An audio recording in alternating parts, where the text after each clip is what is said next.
And let me ask you this. You've talked about penthouse. We've heard a little bit about penthouse appointments and suites. Could you just explain to the jury the different places that Mr. Depp had in Los Angeles and what they were called, just so we have some context here when we're going through all this? It's a little confusing, I imagine. He had about, I think, 4 or 5 mansions in this beautiful,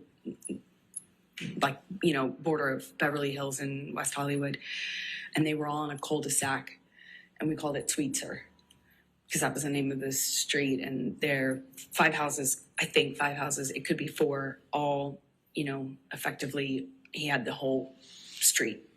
Then he had about 5 penthouses downtown on the same floor of the Eastern Columbia building, which you've heard about, the ECB. And Sweetser was, Johnny's kingdom.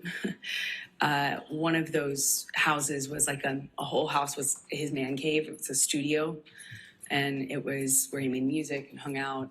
And we spent some time in there, but that was effectively Johnny's, place. And then there was the downtown places, and they were effectively empty save for some furniture and one of Johnny's friends, Isaac, who you met. And he lived there at some point before Johnny and I eventually decided to move in together. Let me just stop you there. I just want to make sure we're clear. Are we talking about the penthouses or are we talking about Sweetser? Isaac lived in the penthouses.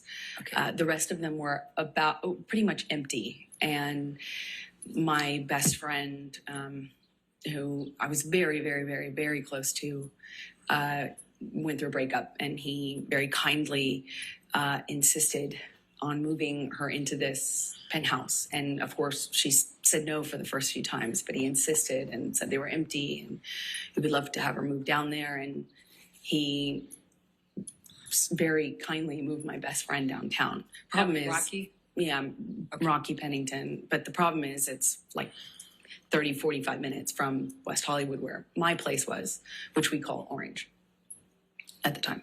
Okay.